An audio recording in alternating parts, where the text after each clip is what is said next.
So basically normally HCF LCM के बारे में उतना ज़्यादा बताने का ज़रूरत नहीं है, मोर देन आपको क्वेश्चंस थोड़े से ज़्यादा इंटरेस्टिंग लगेंगे, but there are a few things which we need to discuss. इस यहाँ पे आपके पास तीन चीज़ें होती है जिनको हम बोलते हैं, इसको एक हम लोग बोलते हैं एलसीएम मॉडल। ठीक है, आपके पास एक फॉर्म ऑफ क्वेश्चन होता है जिसको सॉल्व करने के लिए आपको एलसीएम मॉडल लगते हैं। Let us start discussing with LCM model 1।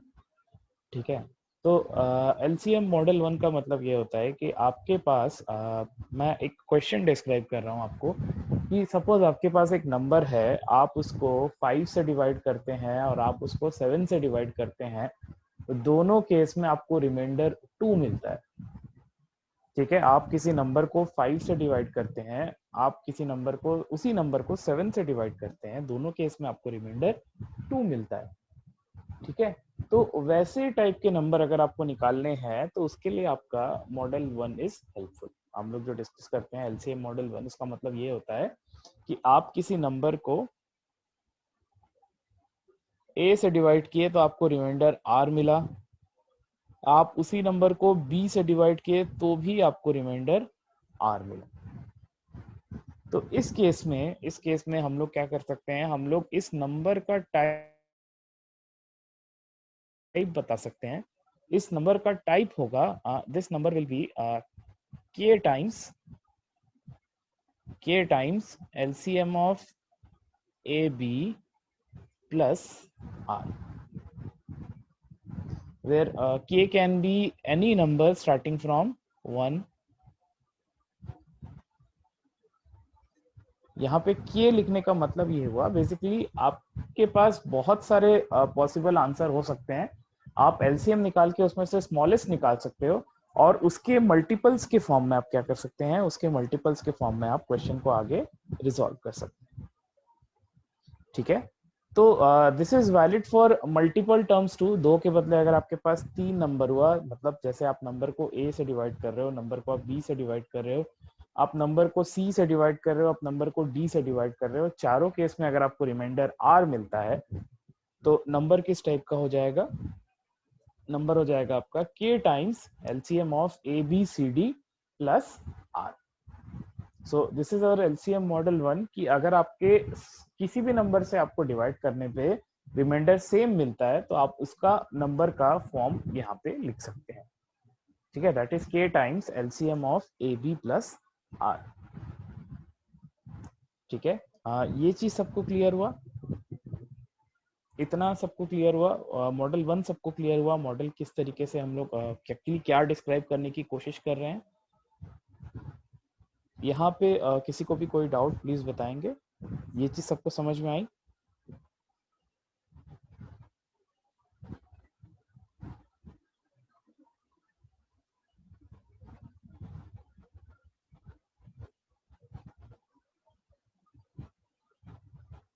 Is this part clear, हम लोग मॉडल 2 पे चल सकते हैं, किसी को कोई भी प्रॉब्लम यहाँ पे। ठीक है, ओके, ठीक है, so let us move on to model 2।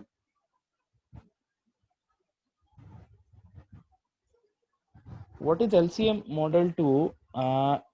इस केस में क्या होता है, इस केस में आप अगर नंबर को, सपोज करो आप नंबर को ए से डिवाइड कर, को रिमाइंडर R1 मिलता है।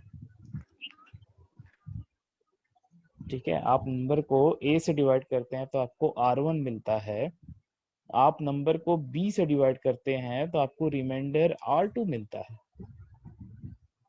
ठीक है, अब इसी सीक्वेंस में एक काम करते हैं, हम लोग तीसरा भी ले लेते हैं, आप सी से डिवाइड करते हैं तो आपको R3 मिलता है।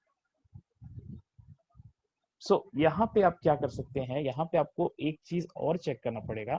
यहाँ पे आपको एक और क्राइटेरिया ये होता है कि जो डिफरेंस होगा a minus R1, b minus R2, c minus R3, अगर ये चीज सेम होती है, दिस इज योर क्राइटेरिया कि अगर ये चीज सेम होती है, सपोज करते हैं इसको हम लोग बोल देते हैं डी, तो आपका जो नंबर होता है इस केस में हो जाता है k टाइम्स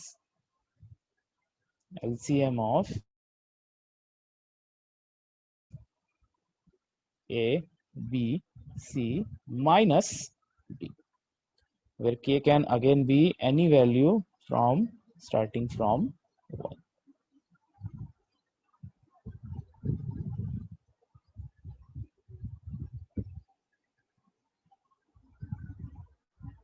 तो इस केस में क्या हो रहा है, इस केस में आपको तीनों केस में अलग अलग रिमाइंडर मिल रहा है, लेकिन आपने क्या किया, हमको यहाँ पे एक और चीज चेक करनी पड़ेगी कि a minus R one, B minus R two और c माइनस आर थ्री अगर इक्वल है तो उसको हम लोग बोल देते हैं d।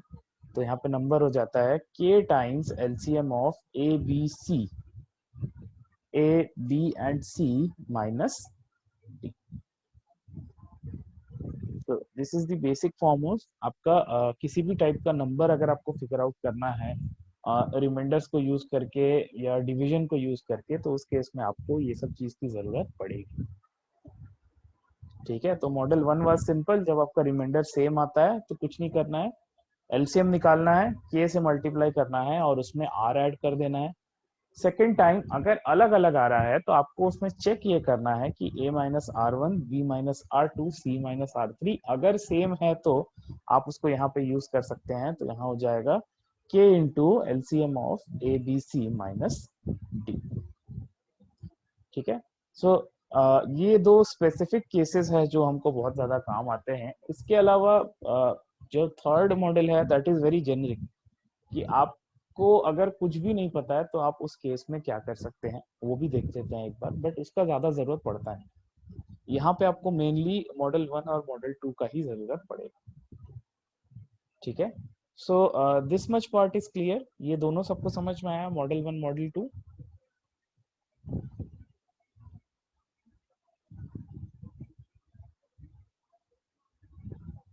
okay, model 1 model 2 is clear to everyone? Okay, let us move forward। तीसरा फाइनल डिस्कस करते हैं, एक बार देख लेते हैं बस कैसे करना है। सपोज यहाँ पे आप नंबर को a से डिवाइड करते हो तो r1 मिलता है, नंबर को आप b से डिवाइड करते हो तो r2 मिलता है, and there is no relation between them. a minus R one और b माइनस आर टू आपको इक्वल नहीं मिल रहा है। तो इस केस में हम लोग क्या करते हैं, आप नंबर को यहाँ पे क्या कर सकते हैं,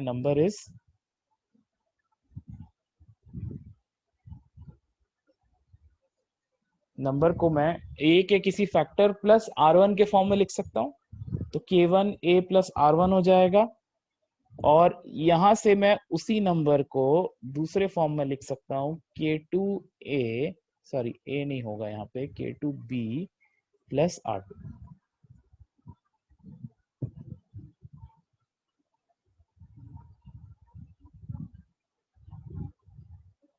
अब ये दोनों नंबर तो सेम होगा, हम लोग यहाँ पे क्या करते हैं, हम लोग दोनों को इक्वेट कर देते हैं।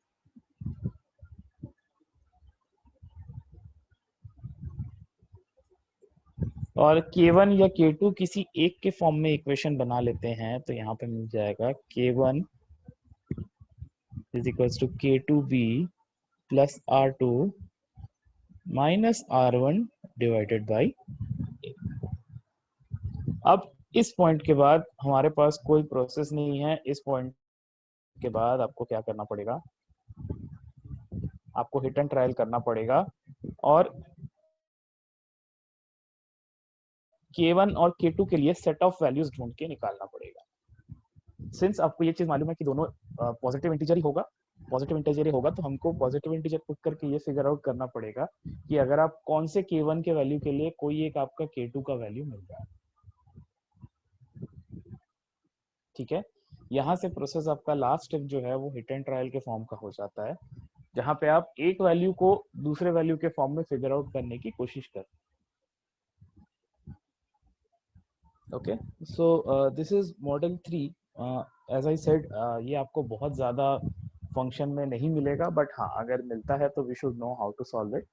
ठीक है, apart from this I guess इसके अलावा आपको अभी फिलहाल और कुछ जरूरत नहीं पड़ेगी।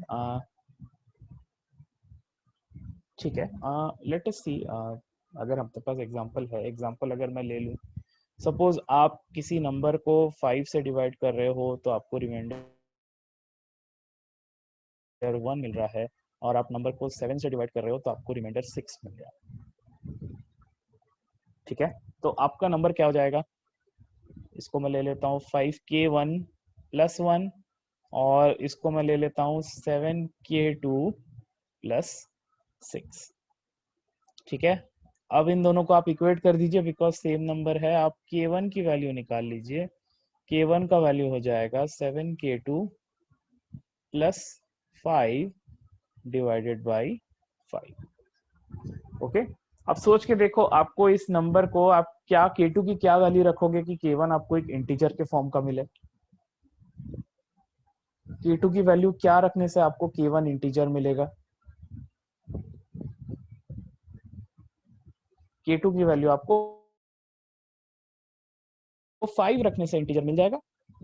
k2 की वैल्यू अगर आप 5 कर लोगे तो आपको इंटीजर मिल जाएगा, तो k2 अगर आप 5 रखते हो, ठीक है, तो k1 हो जाएगा 8, तो k1 हो जाएगा 8, k2 हो जाएगा 5, और इसके हिसाब से आपको एक नंबर मिल जाएगा। k1 को अगर आप 8 रखोगे तो आपका नंबर हो जाएगा 41। अब ऐसे ही आप इसके बाद k2 का वैल्यू क्या रख सकते हैं, इसके नेक्स्ट k2 का वैल्यू आप क्या रख सकते हैं, k2 का वैल्यू आपको रखना पड़ेगा इसके बाद, ऑब्वियस सी बात है 10। अगर आप 10 रखेंगे तो आपको नंबर मिल जाएगा, k2 को अगर आप 10 रखेंगे तो आपको नंबर मिल जाएगा 76। ठीक है, तो यहाँ पे आपको एक सीक्वेंस मिल गया कि दो नंबर के बीच में 35 का डिफरेंस है। अब इसके बाद वाला जो सीक्वेंस ऑफ नंबर आएगा वो इससे 35 ज्यादा होगा। आपको दो नंबर जैसे ही पता चल गया, आपको ये पता चल गया कि इसके सीक्वेंस में नेक्स्ट वाला नंबर क्या होगा। ठीक है, तो ऐसे कर करके आप अलग अलग नंबर फिगर आउट कर सकते हैं जो आपका कंडीशन सेटिस्फाई करेगा।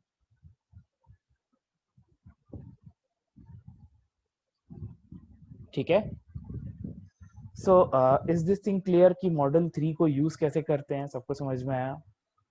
बस बेसिकली कुछ नहीं, आपको एक इक्वेशन बनाना है और उसको आपको हिट एंड ट्रायल लगा के कुछ वैल्यूज फिगर आउट करने की कोशिश करनी है। तो जैसे ही आपने दो वैल्यू फिगर आउट कर ली तो आप ये डेफिनेटली बोल सकते हो कि पहले और दूसरे के बीच में जितना डिफरेंस था, दूसरे और तीसरे नंबर के बीच में भी उतना ही डिफरेंस होगा। ठीक है, and it will go on again and again. Okay, so ये चीज सबको क्लियर हुई, आगे बढ़े।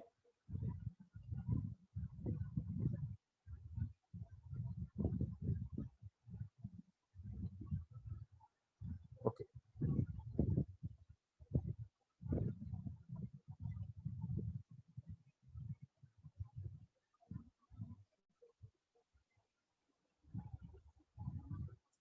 चलो कुछ क्वेश्चन करते हैं इसमें से।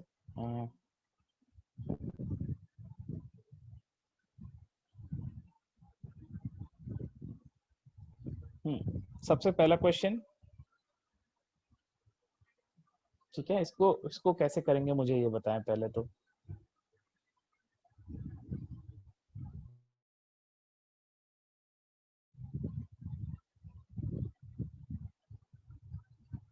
यहाँ पे आपको क्या यूज करना पड़ेगा, कैन एनीवन टेल मी कि आपको यहाँ पे क्या यूज करना पड़ेगा, मॉडल 1 यूज करना पड़ेगा, मॉडल 2 यूज करना पड़ेगा।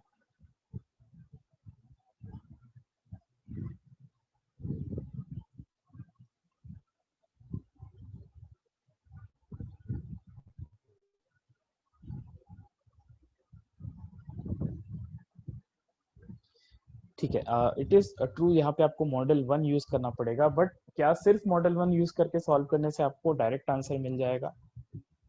आपको डायरेक्ट आंसर के लिए क्या करना पड़ेगा, आपको इसमें दो स्टेप प्रोसेस फॉलो करना पड़ेगा। दो स्टेप आप कैसे करेंगे, आपको क्या बोल रहा है, find the least number which when divided by 6, 15 and 17 always leave a reminder 1। तो आपको सबसे पहले ये पता चल गया कि आप किसी नंबर को अगर 6 से डिवाइड कर रहे हो तो भी आपको रिमाइंडर 1 मिल रहा है, किसी नंबर को आप 15 से डिवाइड कर रहे हो तो भी आपको 1 मिल रहा है, और आपको वही नंबर को आप अगर 17 से डिवाइड करते हो तो भी आपको रिमाइंडर 1 ही मिलता है।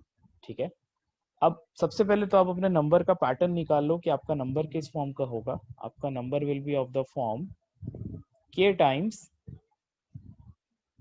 LCM of 6, 15, 17 plus 1। Okay, so LCM of 6, 15, 17 will be कितना हो जाएगा इस केस में? अगर आपको LCM निकालना है तो कॉमन कॉमन फैक्टर पहले बाहर कर लो। तो यहाँ पे आई होप इसका LCM आपको मिलेगा 510। तो आपका आंसर यहाँ पे हो जाएगा 510k+1। ठीक है, तो पहला नंबर जो इस सीक्वेंस को फॉलो करेगा दैट विल बी 511। दूसरे नंबर के लिए आप k को 2 रखेंगे, 2 रखेंगे तो 1020 हो जाएगा, तो नेक्स्ट नंबर विल बी 1021। ठीक है, सिर्फ इसको डबल नहीं करेंगे, इसको डबल करने के बाद आपको +1 भी ऐड करना पड़ेंगे। This is the common mistake which people do, इस चीज का ध्यान रखेंगे। तो अब क्या करेंगे, अब आपको पता चल गया कि आपका सीक्वेंस ऑफ नंबर क्या होगा। अब ये सीक्वेंस से आपको ये पता चल गया 211 और 86 तो आपका आंसर हो ही नहीं सकता। अब 511 और 1021 में आपको क्या करना पड़ेगा, 511 और 1021 में आपको ये चेक करना पड़ेगा कि कौन सा 5 का मल्टीपल आ रहा है। जो 5 का मल्टीपल आ रहा होगा वही मेरा आंसर होगा। ठीक है, तो 511 5 का मल्टीपल है क्या? हाँ, 511 इज 5 का मल्टीपल, तो इफ 511 इज 5 का मल्टीपल देन डायरेक्टली यही हमारा आंसर हो जाएगा। इसके आगे आपको 1021 चेक करने की जरूरत नहीं है। ठीक है, बिकॉज आपसे लीस्ट पूछा है, तो अगर ये हो गया तो आपका जॉब कंप्लीट हो जाएगा। ओके, सो कैसे यूज करते हैं मॉडल 1, ये सबको क्लियर हुआ?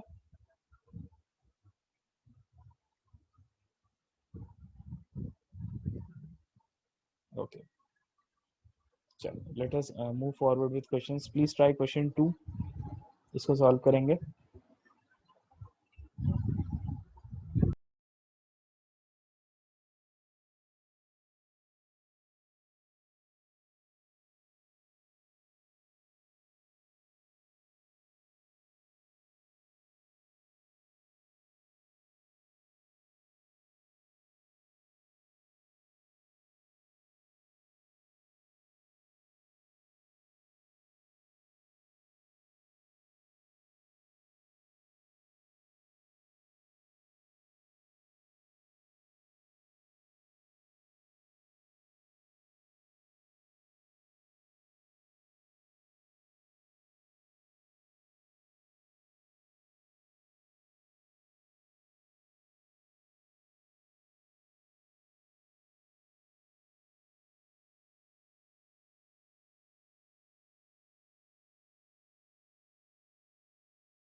मॉडल 3 का कोई क्वेश्चन आएगा तो I definitely let you know, ठीक है। ऐसा कुछ बहुत ज़्यादा डिफिकल्ट नहीं है, आपको बस नंबर को उसके फॉर्म में लिखना होता है, ठीक है, और कुछ नहीं। सो इस केस में क्या होगा, क्या बोल रहा है आपको इस केस में, the least number which on division by 35 leaves remainder 25, on division by 45 leaves remainder 35, and on division by 55 leaves remainder 45। तो इस केस में क्या हो जाएगा, इस केस में आपको क्या यूज करना है,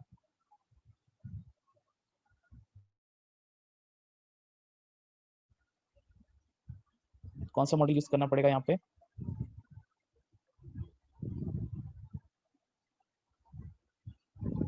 यहाँ पे आपको मॉडल 2 यूज करना पड़ेगा। सो अगर मैं यहाँ पे डायरेक्टली आपके आंसर पे स्किप करूँ तो आपका आंसर यहाँ पे होगा एलसीएम ऑफ, सिंस आपको स्मॉलेस्ट नंबर बता रहा है, स्मॉलेस्ट नंबर पूछ रहा है, तो आपको के से मल्टीप्लाई करने की जरूरत नहीं है। This will be your answer, LCM of 35, 45, 55 minus 10, ठीक है। 35, 45, 55 का एलसीएम कितना होगा,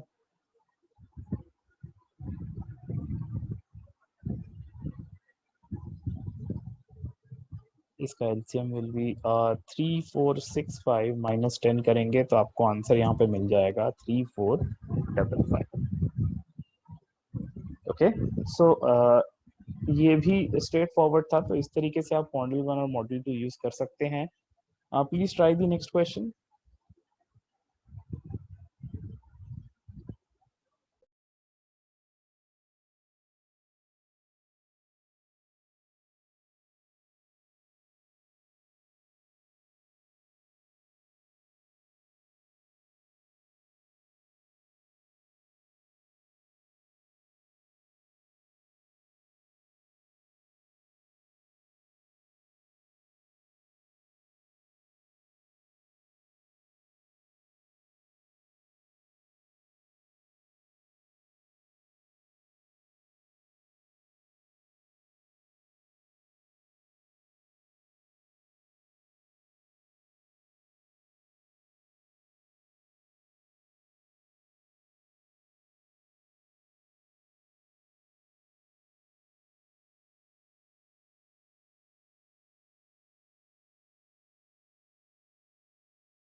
ओके, सो यहाँ पे क्या करना पड़ेगा आपको, यहाँ पे अगर आपको निकालना है, आप देखोगे आपका जो divisor minus remainder a minus r1, b minus r2, c minus r3, d minus r4, क्या हर केस में सेम है, क्या हर केस में आपका रिमाइंडर 2 आ रहा है।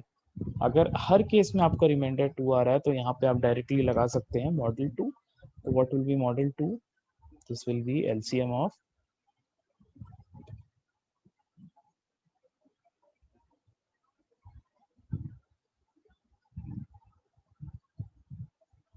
यहाँ पे के से मल्टीप्लाई कर ले, बिकॉज आपको ग्रेटेस्ट 4 डिजिट नंबर बताना है, आपको स्मॉलेस्ट नंबर नहीं बताना है, ठीक है।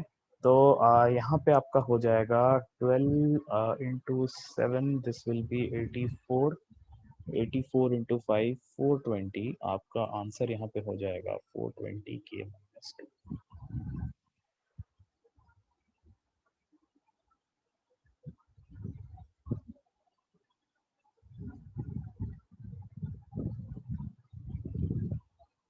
हाँ yes, actually model 3 is basically nothing, just आपको कुछ नहीं मिल रहा तो आप उस केस में उन दोनों को नंबर्स को इक्वेट करके रिजॉल्व कर सकते हैं।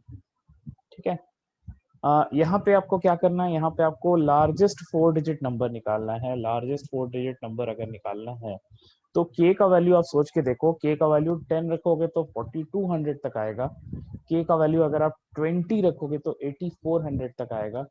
उसके भी आपको थोड़ा सा आगे जाना पड़ेगा, तो मेरे ख्याल से 23 या 24 के आसपास में आपका आंसर आ जाना चाहिए। तो k का वैल्यू कितना रखने से हम लोग को मिल रहा है, मोस्ट प्रोबेबली आपको 22 या फिर 23 या फिर 24 में से कोई एक वैल्यू मिलेगी। ठीक है, तो अगर आप k का वैल्यू 22 रखेंगे तो what should be the answer in this case.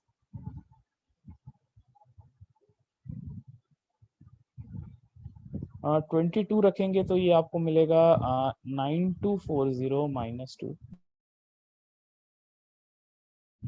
अब यहाँ से हम लोग थोड़ा और बड़ा जा सकते हैं, इसमें आप 420 अगर ऐड कर देंगे, 420 अगर ऐड कर देंगे तो यहाँ पे हो जाएगा 9660 माइनस 2।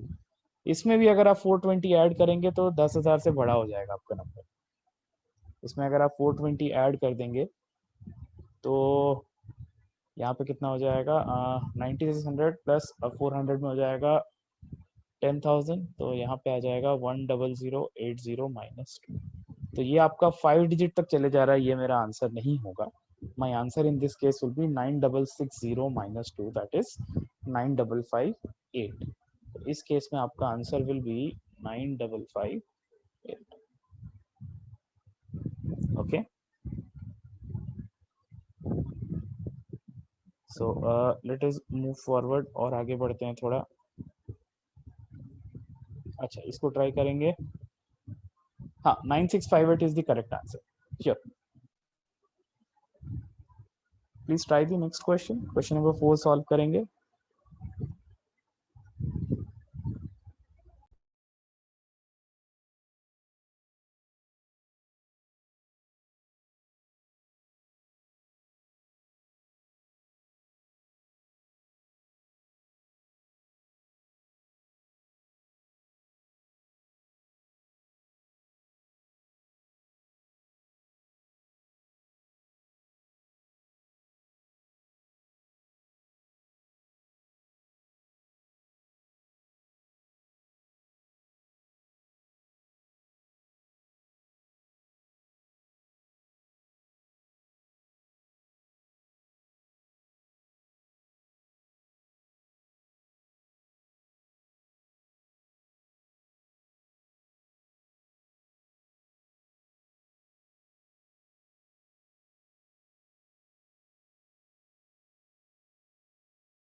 यहाँ पे अगेन आपको क्या करना पड़ेगा, यहाँ पे अगेन आपको मॉडल 2 यूज करना पड़ेगा। तो यहाँ पे आपका answer will B k times LCM of 2 3 4 5 6 minus 1। ठीक है, तो यहाँ पे अगर आप एलसीएम निकालेंगे तो आपको क्या मिल जाएगा, what should be the LCM in this case. LCM आपका हो जाएगा आई गेस 60 आना चाहिए यहाँ पे एलसीएम, तो ये हो जाएगा 60k माइनस 1। पहला number of the pattern is 59, दूसरा number of the pattern will be 119। आपको बोल रहा है 0 से 100 के बीच में कितना आएगा, 0 से 100 के बीच में सिर्फ एक ही वैल्यू आएगा, that is 1, that is 59। Okay, so ये सारे सेम पैटर्न के ही क्वेश्चन थे। ठीक है, सो हम लोग यहाँ से थोड़ा सा पैटर्न चेंज करेंगे। ठीक है, सो क्वेश्चन नंबर 5 एक बार पढ़ेंगे, पढ़ के कोशिश करेंगे सॉल्व करने का। लेट अस सी उसको कैसे रिजॉल्व कर सकते हैं। Before that there is one more thing, अगर आपको फ्रैक्शंस का एलसीएम या एचसीएफ निकालना है, तो सपोज करते हैं आपके पास 3 नंबर है, A by B, C by D, E by F. अगर आपको इन तीनों नंबर का एचसीएफ निकालना है, इन तीनों नंबर का एचसीएफ विल बी न्यूमरेटर्स का एचसीएफ डिवाइडेड बाय डिनोमिनेटर्स का एलसीएम।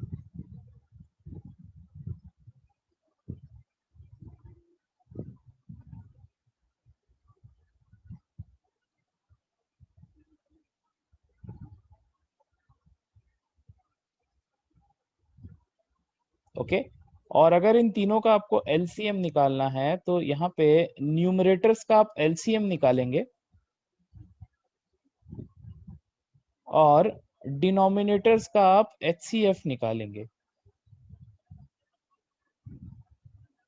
ठीक है, तो अगर आपको एचसीएफ कैलकुलेट करना है तो आपको न्यूमरेटर्स का एचसीएफ एलसीएम ऑफ डिनोमिनेटर्स, और अगर आपको एलसीएम कैलकुलेट करना है तो न्यूमरेटर्स का एलसीएम डिनोमिनेटर्स का HCF. Okay, so this is one easy way of calculating fractions का एचसीएफ एंड एलसीएम। ठीक है, यहाँ पे हो सकता है ये चीज आपको काम आएगी। ओके, ट्राई करेंगे इसको।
ये क्वेश्चन थोड़ा सा ट्रिकी है, but it is easy to figure out. आपको यहाँ पे क्या निकालना पड़ेगा, अल्टीमेटली आपको यहाँ पे क्या निकालना पड़ेगा, एचसीएफ निकालना पड़ेगा कि एलसीएम निकालना पड़ेगा। अगर आपको ब्लिंक करने का ड्यूरेशन निकालना है, कितने देर बाद वो साथ में ब्लिंक करेंगे, तो ऑब्वियस सी बात है आपको यहाँ पे एलसीएम कैलकुलेट करना पड़ेगा, ठीक है। लेकिन यहाँ पे कैच ये है,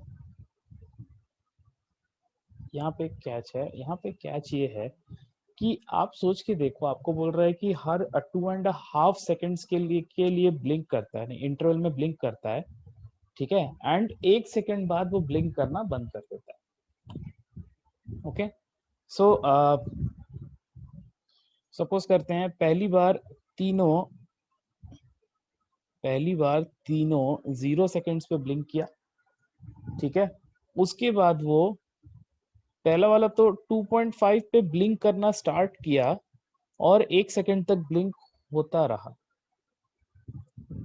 ठीक है। 2.5 सेकेंड्स बाद ब्लिंक करना स्टार्ट किया और 1 सेकेंड तक ब्लिंक होता रहा, ठीक है। दूसरा वाला 4 1/4 यानी कि 4.25 सेकेंड्स के बाद ब्लिंक किया और 1 सेकेंड बाद तक ब्लिंक करता रहा। तीसरा वाला 5 1/8 मतलब 5.125 सेकेंड्स के बाद ब्लिंक किया और 1 सेकेंड तक ब्लिंक करता रहा। तो यहाँ पे आप एक काम करिए, यहाँ पे आप उस चीज का वो लीजिए। अब एक्चुअली यहाँ पे देखोगे तो आपका क्या होगा, 0 पे ब्लिंक करना स्टार्ट किया तो 1 सेकेंड तक ब्लिंक करता रहा, 0 पे ब्लिंक करना स्टार्ट किया तो 1 सेकेंड पे ब्लिंक करता रहा।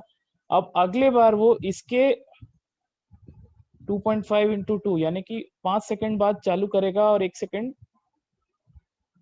तक ब्लिंक करता रहेगा। अब इसका डबल हो जाएगा, इसका भी डबल हो जाएगा, 8.5 सेकेंड्स प्लस 1, फिर इसका भी डबल हो जाएगा 10.25 प्लस 1 एंड सो ऑन।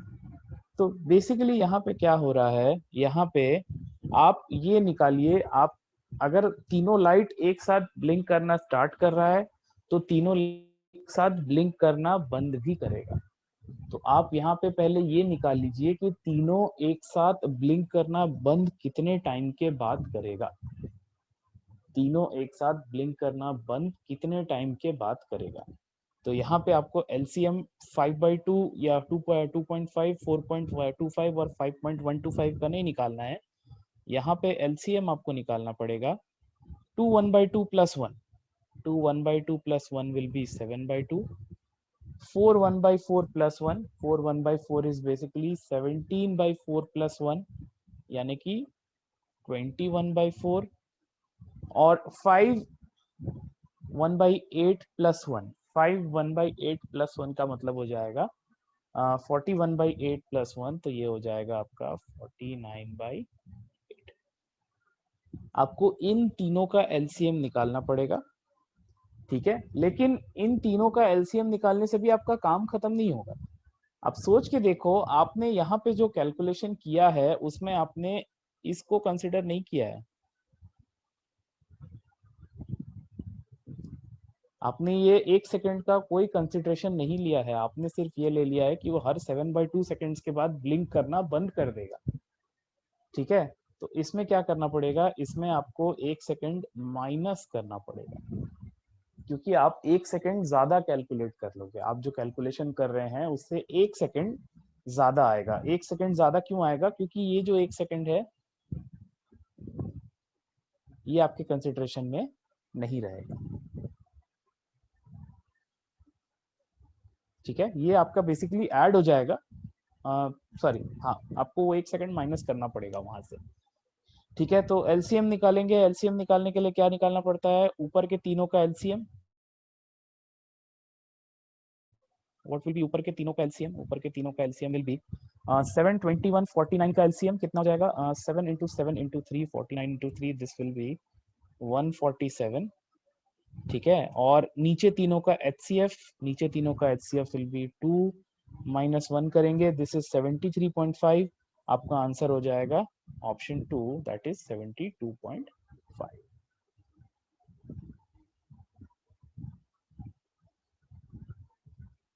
ठीक है। तो बेसिकली आपका 0 सेकंड कहाँ से स्टार्ट हो रहा है? आपका 0 सेकंड स्टार्ट हो रहा है जहां वो लोग ब्लिंक करना बंद कर देते हैं।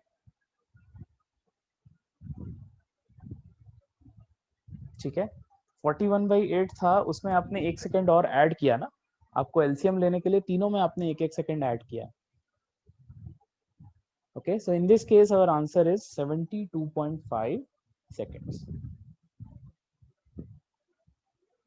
ओके, चलिए आगे बढ़ते हैं। ये तो क्लियर होगा मेरे ख्याल से सबको, this is very simple, no problems with that. कि आपको अगर दो नंबर का एलसीएम और एचसीएफ पता है तो आप उसको प्रोडक्ट ऑफ नंबर से डायरेक्टली इक्वेट कर सकते हैं। ठीक है, अब कुछ क्वेश्चंस इस पे बेस्ड भी होंगे, तो जैसे कि ये वाला क्वेश्चन है, आपको क्या बोल रहा है, LCM of two numbers is 168 and HCF is 28, sum of numbers is 140, और नंबर्स क्या क्या हो सकते हैं। तो ऑब्वियसली नंबर्स जो होंगे वो 28 के मल्टीपल होंगे, यहाँ पे आप डायरेक्टली निकाल सकते हैं। यहाँ पे एक काम करिए, आप नंबर को ले लीजिए 28A एंड 28B।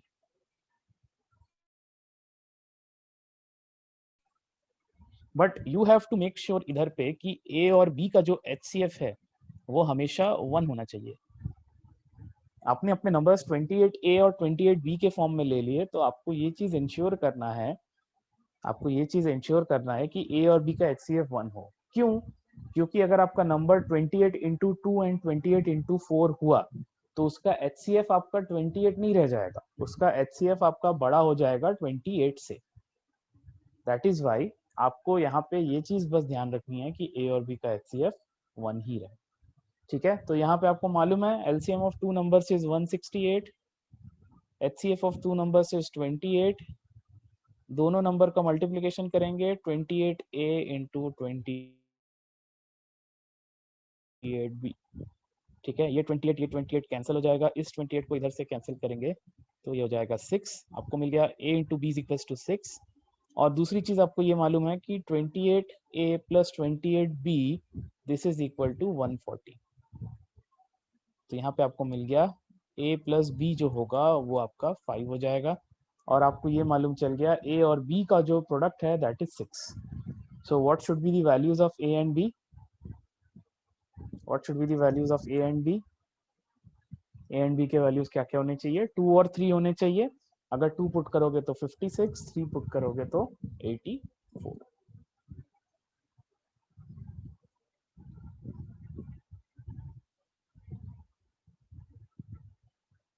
ओके, अच्छा प्लीज ट्राई दिस क्वेश्चन, इसको ट्राई करेंगे।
So यहाँ पे क्या करेंगे, HCF of two natural numbers is 119 and there is sum is 833.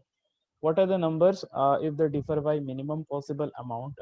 Minimum possible amount से differ कराना है, ऑप्शन से चेक कर सकते हैं, डायरेक्टली आपका आंसर आ जाएगा। या फिर आप यहाँ पे दोनों नंबर को इस तरीके से ले सकते हैं, 119A और 119B दोनों का सम विल बी 833। आई गेस ये डायरेक्टली कैंसिल आउट हो जाएगा, this will be 7।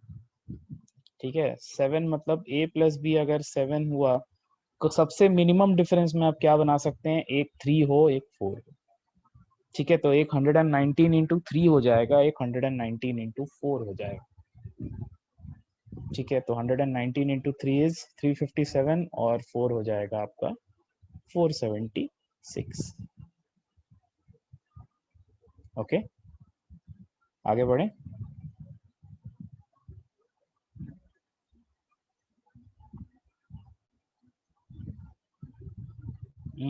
Question number 8 is similar, वैसा कुछ बहुत ज्यादा प्रॉब्लम नहीं है।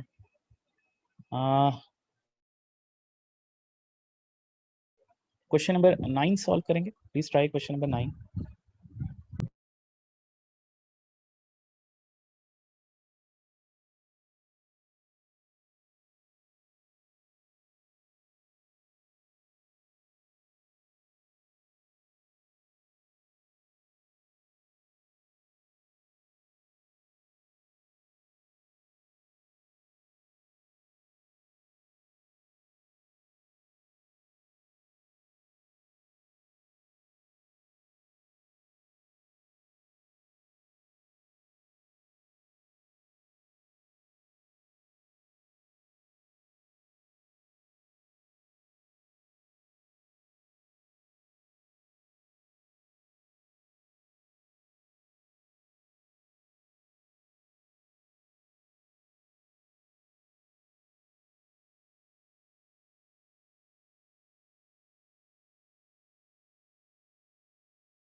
ये क्वेश्चन में भी आप उसको इस तरीके से सॉल्व कर सकते हैं। आप देखो, आप नंबर को जो है ना वो 10A प्लस बी और 10B प्लस ए के फॉर्म का लो।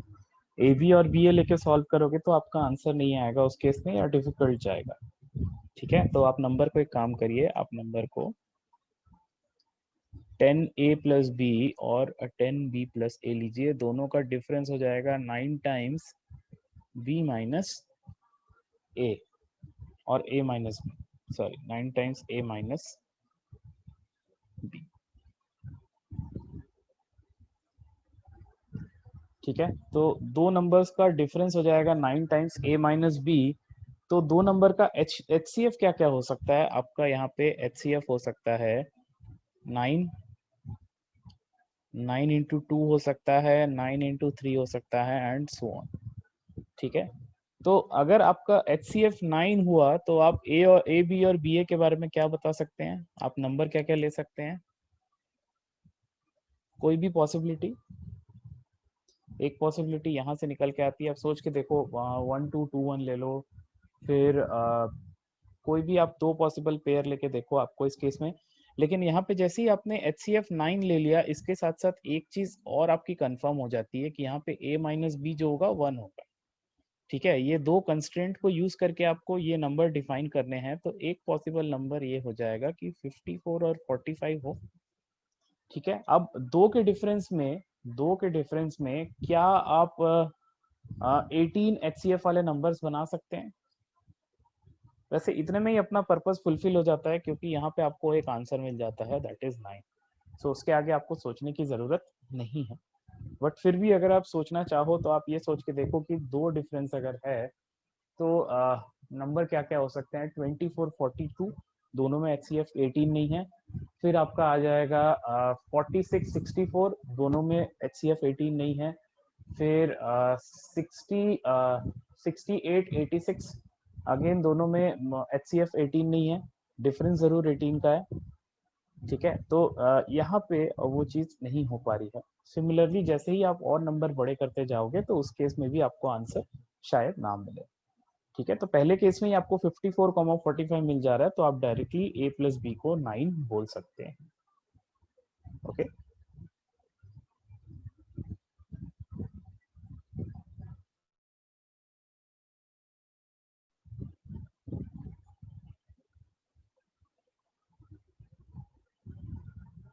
Okay, this is more of a verbal question, इसको थोड़ा सा सॉल्व करके बताएंगे कितना आंसर होना चाहिए।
अब आप सोच के देखो, अगर आपको LCM निकालना है तो आपको क्या करना पड़ेगा? आपको जो भी आपका पहला नंबर होगा उसके साथ बी क्यूब को रखना पड़ेगा, और उसमें से आप पहले कॉमन फैक्टर निकालेंगे, जो बचेगा उसको अलग से मल्टीप्लाई कर देंगे। तो यहाँ पे देखो ए बी क्यूब के केस में तो आ रहा है, नो डाउट। ठीक है, अच्छा ए बी के केस में भी आएगा, आपको सिंगल ए चाहिए, यहाँ पे भी आपको मिल जाएगा। आप ए बी स्क्वायर भी रखोगे तो भी आपको मिल जाएगा। यहाँ पे तीनों के केस में आपको एलसीएम ए बी क्यूब ही मिलेगा। कौन से केस में आपको ए बी क्यूब नहीं मिलेगा, मैं आपको बता देता हूँ। जब आप ए स्क्वायर रख दे या बी की पावर 4 रख दे, इन दोनों में से कोई भी एक चीज होने से आपका एलसीएम जो है वो ए बी क्यूब नहीं आएगा। जब तक इन दोनों के रेंज में है, ए का पावर 0 से लेकर 2 के बीच में आप कुछ भी रख सकते हो। हाँ, ये आपको ध्यान रखना पड़ेगा, जैसे या बी क्यूब आ गया, एक टर्म आपका सिर्फ बी क्यूब है, तो दूसरे टर्म में मिनिमम ए तो होना ही चाहिए।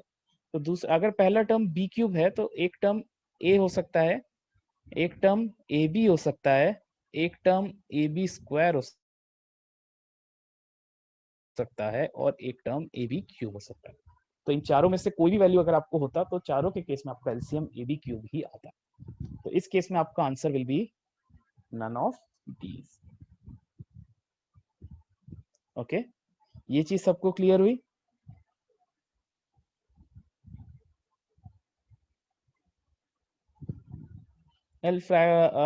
पॉलिनोमियल के केस में भी सिमिलर सिमिलर ही है, आपको कॉमन कॉमन चीजें अलग से निकाल लेनी होती है, उस केस में आपको आंसर मिल जाएगा। 11th छोड़ेंगे, 12th करेंगे, क्वेश्चन नंबर 12th एक बार क्वेश्चन पढ़ेंगे, ट्राई करेंगे, फिर उसको डिस्कस करते हैं।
Okay, first of all options आपके सारे सही है, नो डाउट अबाउट दैट, ठीक है। चलो देखते हैं क्या कर सकते हैं। अब क्या बोल रहा है आपको, 3 vice presidents regularly visit the plant after on different days due to labor unrest. VP HR regularly visits the plant after a gap of 2 days. मतलब अगर वो सपोज डे 1 को आया, यहाँ पे हम लोग लिख देते हैं HR, वो डे 1 को आया तो उसके बाद वो डे 4 को आएगा, फिर वो डे 7 को आएगा, फिर वो डे 10 को आएगा एंड सो ऑन। सिमिलरली आप क्या कर सकते हैं, वीपी ऑपरेशंस का आप बता सकते हैं कि he visit after gap of 3 days, इसका मतलब अगर वो डे 1 को आया तो फिर वो डे 5 को आएगा, फिर वो डे 9 को आएगा, फिर वो डे 13 को आएगा एंड सो ऑन। और आपको क्या बोल रहा है, there is one more VP sales who visits the plant after gap of 5 days, तो डे 1 को आएगा, फिर वो डे 7 को आएगा, फिर वो डे 13 को आएगा एंड सो ऑन। और आपको क्या बोल रहा है कि सीईओ तब तब आता है जब आपके वीपीज जो हैं, आपके वीपीज जो है वो सारे के सारे कंबाइन होते हैं, एक साथ आते हैं, ठीक है। और आपको ये बोल रहा है कि CEO is on leave from January 5th to January 28th। तो फर्स्ट ऑफ ऑल इस टेबल से आपको कंक्लूजन ये मिल रहा है कि फर्स्ट डे के बाद 13th डे पे मीट कर रहे हैं, तो हर 12 डेज के गैप में वो लोग मीट करेंगे, ठीक है। तो इन लोग मिले थे कब, इन लोग मिले थे 3rd Jan को। 3rd Jan के बाद next meeting day would have been 15th Jan, जो कि श्योरली नहीं हो पाया because CEO was on leave. Next would have been 27th Jan, but again CEO was on leave. अब यहाँ से आप क्या करेंगे, यहाँ से आप और 12 दिन जोड़ लीजिए, 4 तो जनवरी में हो जाएंगे, 8 दिन फरवरी में हो जाएंगे, तो आपको ये मिल जाएगा कि next meeting date would have been 8th February। आपका answer in this case will be option 3। सो ये सबको क्लियर हुआ? ओके,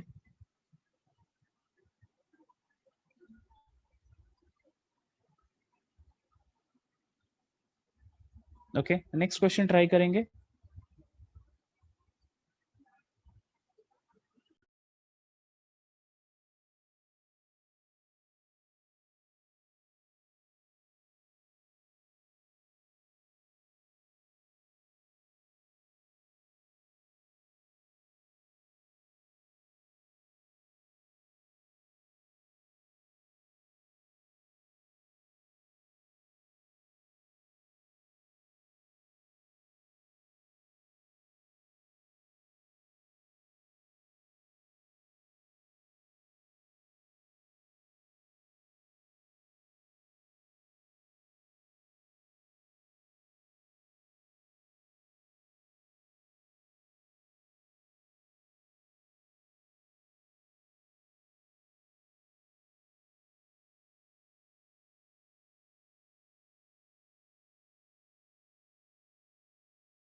यहाँ पे थोड़ा ध्यान से सुनेंगे क्या बोल रहा है. Sumit is committed a mistake. Find the LCM of three distinct positive integers greater than 1, namely a, b, c, found out to be 840, which is common multiple of a, b and c, but not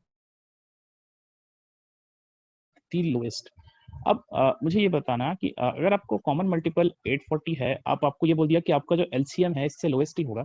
इसका ये मतलब है कि आपका जो भी number होगा, आपका जो भी नंबर आ रहा होगा, वो 840 का कोई एक फैक्टर होगा.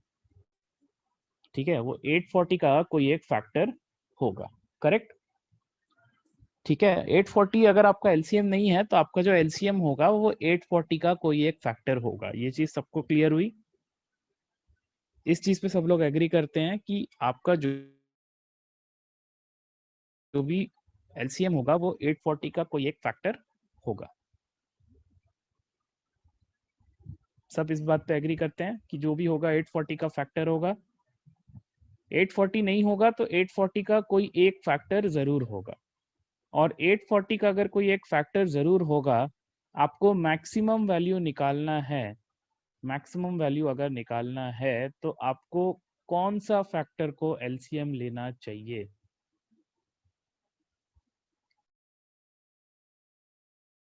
आपको कौन सा फैक्टर को एलसीएम लेना चाहिए जो इससे जस्ट छोटा है, दैट इज 420. तो आपको ये मालूम चल गया कि आपका जो एलसीएम है वो 420 है. ठीक है, अब 420 को अगर मैं स्प्लिट करूं तो 420 में आ जाता है 2 स्क्वायर आएगा या 2 क्यूब आएगा? 2 स्क्वायर आएगा. 4 4 इंटू 3 हो जाएगा 12.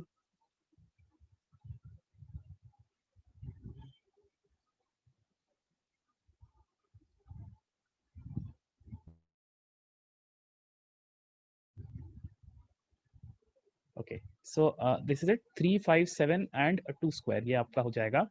ये क्या हो जाएगा आपका? ये आपका सम हो जाएगा. इसका सॉरी प्रोडक्ट हो जाएगा. ठीक है, अब 3 नंबर में से पहला नंबर मैं क्या चूज करता हूँ? पहला नंबर ही मैं 420 चूज कर लेता हूँ. बिकॉज आप कितने भी फैक्टर्स ले लो, आपका सम कभी भी वो 420 से ज्यादा हो ही नहीं पाएगा. सम हमेशा 420 से छोटा ही होगा. तो out of the 3 numbers I chose 420 as my first number. हमने सबसे पहला नंबर क्या चूज किया? हमने सबसे पहला नंबर आपका 420 चूज किया. अब 420 के साथ आपको 2 नंबर और चूज करने हैं. ठीक है, आपको 2 नंबर और चूज करने हैं, लेकिन आपको ये मेक श्योर करना है कि तीनों का कॉमन फैक्टर 1. ठीक है, आप बाकी दोनों का कॉमन फैक्टर 1 ले सकते हो. बाकी मतलब एज आई एम सेइंग कि आपका जैसे 420 के बाद अगर मैं 210 ले लेता हूं तो मेरे को इसके साथ तीसरा नंबर ऐसा लेना पड़ेगा कि जिसमें ये दोनों का कोई कॉमन फैक्टर ना आए. ठीक है, 420 के साथ अगर मैं 210 लेता हूं तो तीसरा नंबर मुझे 1 लेना पड़ेगा. तभी आपका यहाँ पे क्या होगा? तभी आपका इसका एचसीएफ 1 होगा. करेक्ट. तो इस टाइप का आपको सोचना पड़ेगा. तो सबसे पहला नंबर, अब ये तो मेरा पॉसिबल नहीं हो सकता, 1 आप रख नहीं सकते, तो आप 420 के साथ क्या रखेंगे तो आपको बेनिफिट मिलेगा? 420 के साथ अगर आप 210 रखते हैं, 210 के साथ अगर आप 2 ले लेते हैं तो भी आपका एचसीएफ जो है 1 से बड़ा हो जाएगा. आप 3 रख देंगे तो भी आपका एचसीएफ 1 से बड़ा हो जाएगा. आप 7 रख देंगे तो भी आपका एचसीएफ 1 से बड़ा हो जाएगा. तो यहाँ पे क्या आप 210 सेकंड नंबर चूज नहीं कर पाएंगे? 210 सेकंड नंबर चूज करने में आपको प्रॉब्लम हो रही है, तो नेक्स्ट बेस्ट जो होगा दैट विल बी 140. हमने पहले 420 को 2 से डिवाइड किया, हमने 420 को 3 से डिवाइड किया. अब इन दोनों के साथ मैं ऐसा एक नंबर चूज कर सकता हूं जिसके बाद इनका एलसीएम जो है वो 420 तो रहेगा, लेकिन इन तीनों नंबर का जो एचसीएफ होगा दैट विल बी 1. ठीक है. अच्छा, इसके अलावा आप और क्या कर सकते हो? इसके अलावा आप ये कर सकते हो 420 इसको 5 से डिवाइड करो. 420 को 5 से डिवाइड करोगे तो 84 आएगा, तो आप यहाँ पे 5 ले सकते हो. इसके अलावा आप ये कर सकते हो 420 को 7 से डिवाइड करोगे तो 60 आएगा, तो यहाँ पे आप 7 ले सकते हो. So these are the possible scenarios. These are the possible scenarios. आप 1 नहीं रख सकते, 1 रखने से आपका केस गलत हो जाएगा। आपको ये बोल रहा है कि 1 छोड़ के कोई नंबर होना चाहिए। तो लार्जेस्ट पॉसिबल सम मेरे को इसी केस में मिल रहा है। तो what is the largest possible sum, यहाँ पे कितना हो गया? Largest possible sum in this case will be 563। तो आपका आंसर यहाँ पे विल बी 563।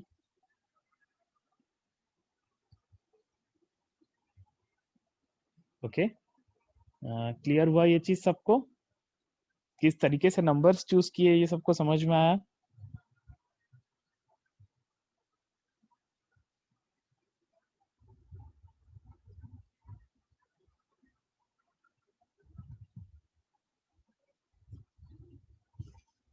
हमने पहले क्या किया, हमने 840 का जो सबसे क्लोजेस्ट पॉसिबल मल्टीपल है उसको चूज कर लिया, दैट इज 420। आप इसके नीचे और जाओगे तो आपका फिर काम नहीं बनेगा, कोई मतलब नहीं होगा उसका। तो 420 में आपको 3 नंबर ऐसे चूज करने हैं जिसमें आपका जो एलसीएम है वो तो 420 रहे, लेकिन एचसीएफ आपका 1 आ जाए। तो एचसीएफ 1 लाने के लिए हमने क्या किया, 420 के साथ हमने 210 ट्राई किया, लेकिन 210 के साथ आप 2, 3, 5, 7 कुछ नहीं रख सकते, क्योंकि आप कुछ भी रखोगे वहां पे आपको कॉमन फैक्टर जो है वही मिल जाएगा। हेंस आपका एचसीएफ उस केस में 1 नहीं हो पाएगा। एचसीएफ आपका कौन से केस में 1 होगा, जब आप नंबर चूज करते हैं 420, 143, 420, 84, 5, 420, 60 और 7। इन तीनों में से हाईएस्ट सम जो है वो 563 आ रहा है, तो वही मेरा इस केस में आंसर होगा। Okay,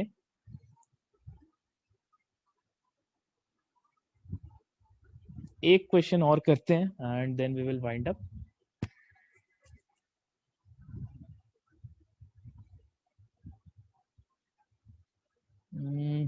okay, let us try question number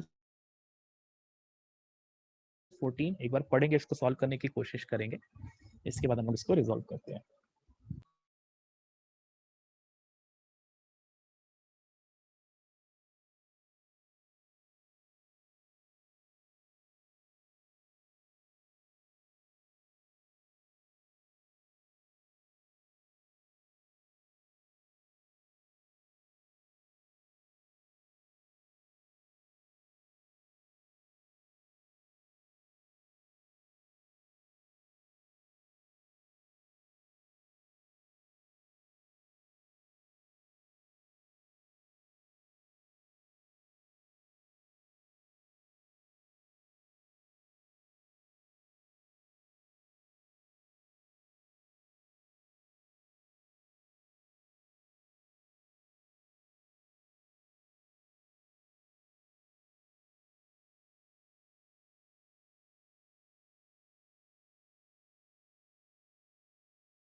अब इस क्वेश्चन को करने का तरीका थोड़ा सा अलग है।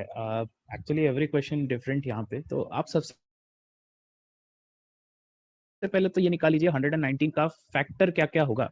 कैन एनीवन टेल मी 119 का या 119 स्क्वायर का फैक्टर क्या क्या होगा?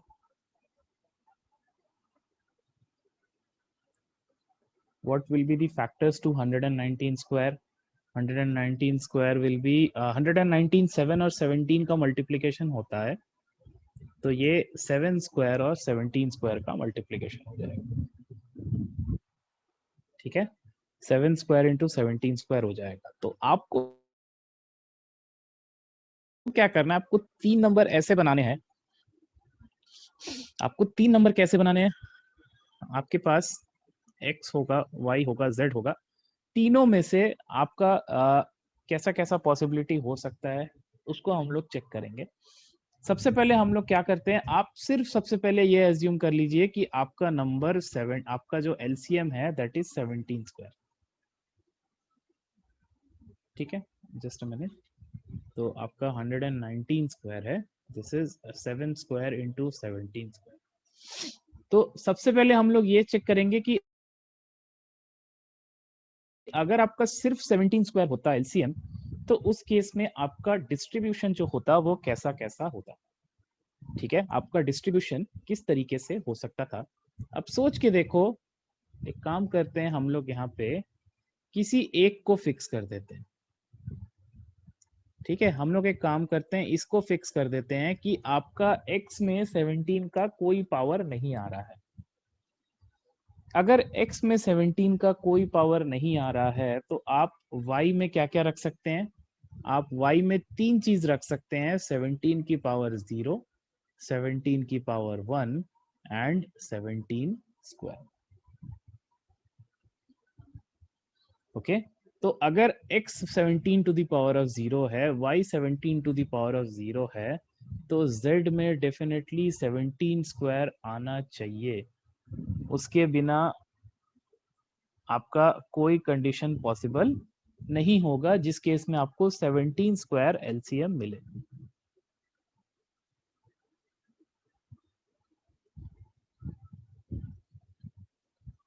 ठीक है, सबसे पहला कंडीशन सबको समझ में आया, किसी को कोई डाउट इसमें, हम कैसे तरीके से, किस तरीके से हम फिगर आउट करने की कोशिश कर रहे हैं, ये सबको समझ में आ रहा है।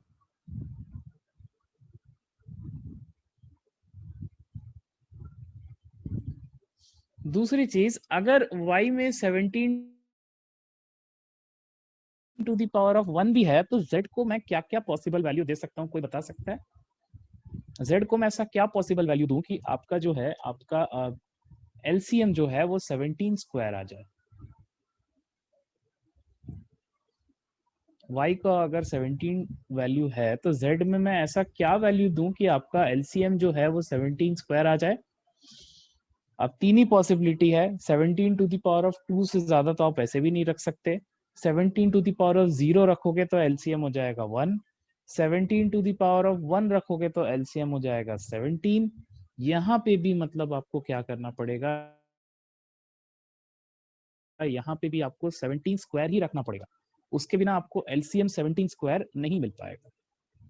लेकिन जैसे ही आप y में 17 स्क्वायर रख दिए तो यहाँ पे क्या हो गया, यहाँ पे आप फ्री हो गए कि आप z की value 17 to the power of 0, 17 और 17 स्क्वायर कुछ भी रख सकते हो। तीनों में से जब आपके पास पॉसिबिलिटी कुछ भी रखने का हो गया, आप 17 स्क्वायर ले लिए, तो यहाँ पे आपको तीन पॉसिबल केसेस मिल गए। तो 17 टू द पावर ऑफ 0 के केस में, 17 टू द पावर ऑफ 0 के केस में आपके टोटल नंबर ऑफ केसेस कितने हो गए, यहाँ पे 1, यहाँ पे 1 और यहाँ पे 3, that is total number of cases आपके हो गए 5। अब इसी तरीके से हम लोग 17 टू द पावर ऑफ 1 रख के भी चेक करेंगे। अब यहाँ पे एक चीज का ध्यान रखेंगे, आप अलग अलग केस कंसिडर कर ले रहे हैं तो यहाँ पे आपको किसी चीज से मल्टीप्लीकेशन करने की जरूरत नहीं है। ठीक है, तो आपने x को 17 टू द पावर ऑफ 1 रखा, y के केस में क्या आ जाएगा, again 17 to the power of 0, 17 to the power of 1 and 17 square. ठीक है, अब पहले वाले केस में बताएंगे z का वैल्यू क्या रखना पड़ेगा, सिमिलरली दूसरे वाले केस में ही बताएंगे z का वैल्यू क्या रखना पड़ेगा।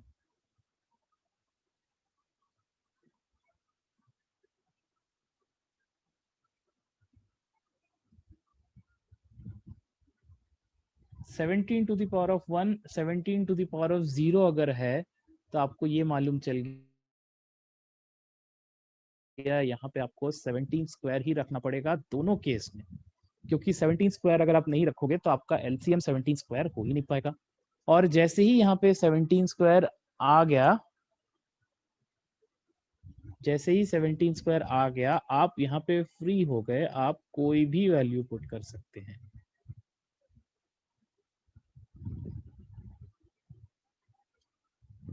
ठीक है, तो यहाँ पे भी आप देखेंगे आपका नंबर ऑफ केसेस हो गया है 5।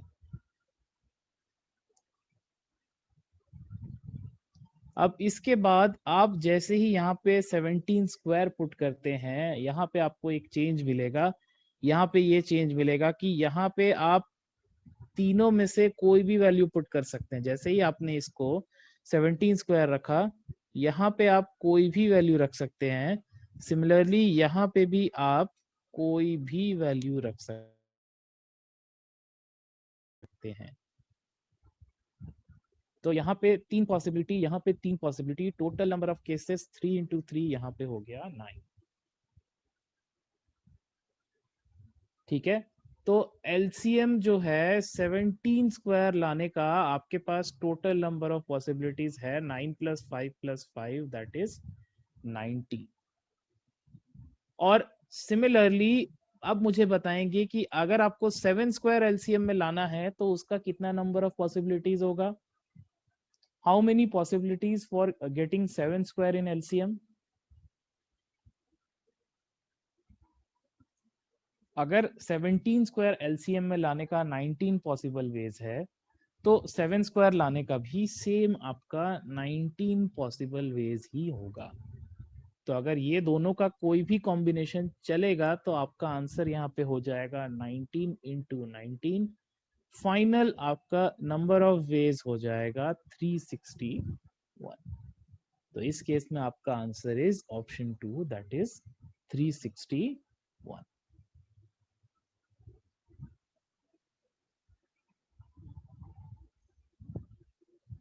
ओके, ये चीज सबको क्लियर हुई। ठीक है, एक बार इसको घर में भी देखेंगे, एक बार आपको 7 के हिसाब से भी रिजॉल्व करके देखने की कोशिश करेंगे, हो सकता है हो जाएगा। बहुत दिक्कत वाला बात नहीं है, एक बार समझना होता है, उसके अलावा बाकी it is same, no problems with that. ठीक है, सो इफ आपके पास कोई डाउट है प्लीज पूछ लेंगे। Okay, and we will wind up here. एक आध टॉपिक और, hardly we will do one more topic and after that we will wind up, we will complete. उसके बाद हम लोग और कुछ हाथ नहीं लगाएंगे। ठीक है, सो प्लीज पूछ लेंगे कुछ है डाउट तो, otherwise the class is over. Reminders we will see next to next class में कर लेंगे, but I don't think that is बहुत ज़्यादा इंपॉर्टेंट बिकॉज उसके क्वेश्चंस नहीं आते हैं। बट इफ़ यू वांट हम लोग रिमाइंडर्स कर सकते हैं, नो प्रॉब्लम्स विद दैट। ठीक है, हम लोग नेक्स्ट क्लास में एक बार देख लेंगे उसको, I let you know.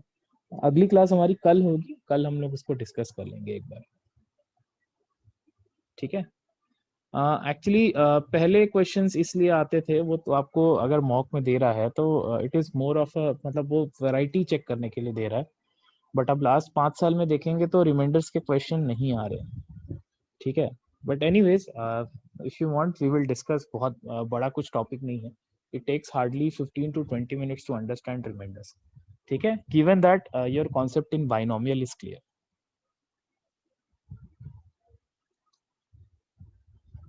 Okay, so if you have any doubt please पूछेंगे।